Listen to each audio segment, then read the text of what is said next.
Voici notre expression idiomatique du jour, être dans de beaux draps. Cette expression typiquement française, utilisée en français parlé, est drôle. Elle est drôle parce que le mot beau pourrait suggérer quelque chose de positif. Mais ici, il ajoute une touche d'ironie. L'histoire et l'évolution de cette expression sont aussi fascinantes qu'inattendues. Bonjour, je suis Bella, de France et Toujours. Bienvenue sur ma chaîne. J'espère que vous allez bien aujourd'hui. Vous êtes prêts à parler et à comprendre le français parlé? On commence. Restez jusqu'à la fin et préparez-vous à parler spontanément en français dans notre dialogue spontané surprise. L'expression être dans de beaux draps est en fait une expression trompeuse. Contrairement à ce que l'on pourrait penser, elle n'évoque pas un moment agréable, mais plutôt une situation embarrassante, un malentendu ou un gros souci. Être dans de beaux draps veut dire se retrouver dans une situation compliquée ou gênante. Au Moyen Âge, la couleur blanche symbolisait souvent la pureté et l'innocence. On la retrouvait dans les vêtements des prêtres ou dans le deuil. Mais porter la couleur blanche avait aussi un rôle particulier. Elle servait à représenter le repentir après une faute commise. Les personnes coupables de mauvaises actions devaient porter un linge blanc, comme un drap, pour montrer leur honte au grand jour. Ce tissu devenait donc un symbole d'embarras et un avertissement à la société. Peu à peu, cette idée s'est transformée et l'expression a perdu son lien direct avec la pénitence.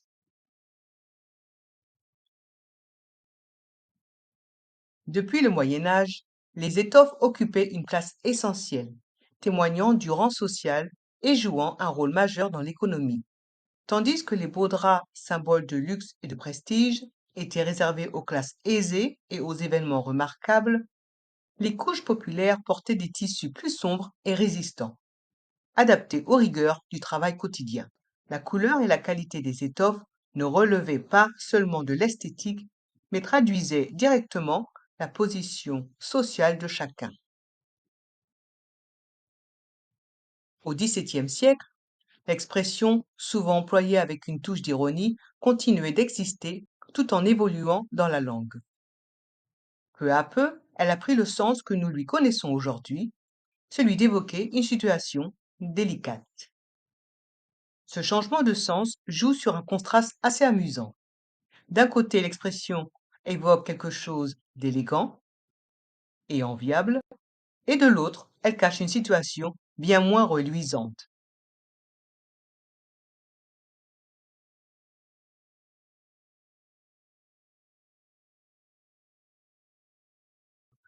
Dans notre vidéo YouTube Shorts, l'expression idiomatique être dans de beaux draps illustre parfaitement la situation de notre voisin musicien.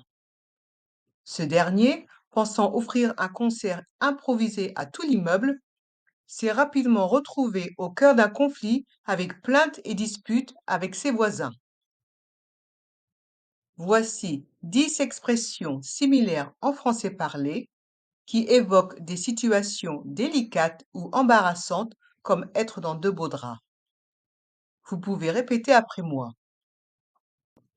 Être dans le pétrin. Avoir du fil à retordre. Se mettre dans de sales draps. Être dans la panade. Avoir des ennuis jusqu'au cou. Toucher le fond. Tomber en charybde en Scylla. Être dans la mouise. Ne pas voir le bout du tunnel. Avoir le couteau sous la gorge. À vous maintenant. Faites-moi part dans les commentaires d'une situation où vous avez ou une personne proche s'est retrouvée dans de beaux draps. Quel était le souci? Partagez vos anecdotes avec nous, nous avons hâte de vous lire.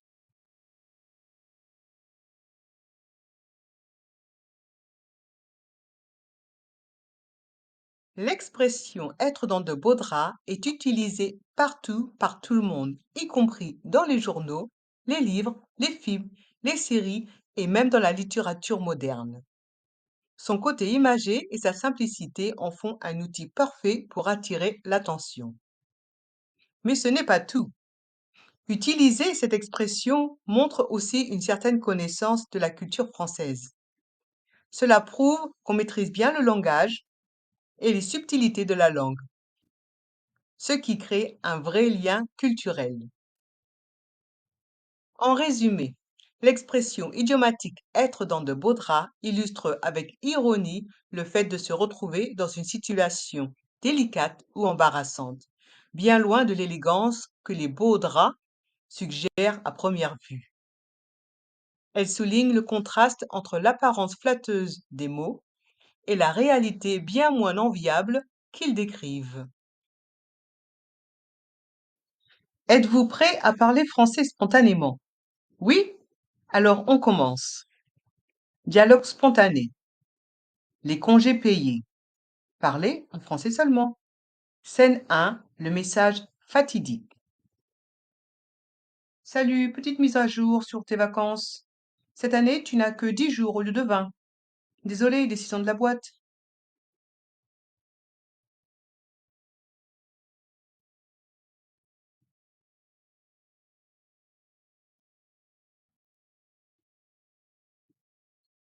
Oui, c'est fâcheux, mais ça vient de changer. Il va falloir faire avec. C'est acté.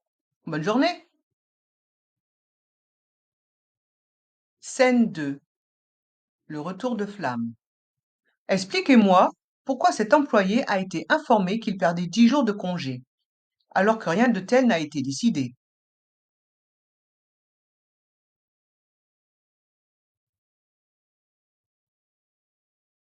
Vous réalisez que cette fausse information a causé un incident sérieux. Nous avons reçu une plainte officielle.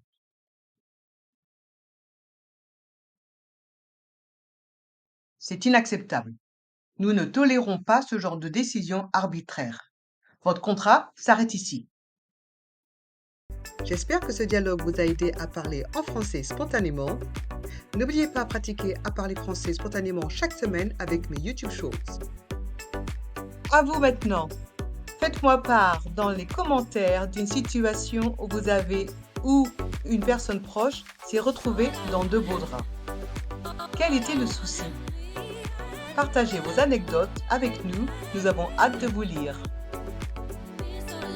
Abonnez-vous maintenant au tout nouveau podcast de Français Toujours, un podcast pour tous les francophones et les apprenants du français. Donnez un like et laissez un commentaire. Abonnez-vous à la chaîne de Français Toujours et aussi à la newsletter de Français Toujours. Merci d'être là et d'avoir participé. Je vous retrouve dans notre prochaine leçon idiomatique.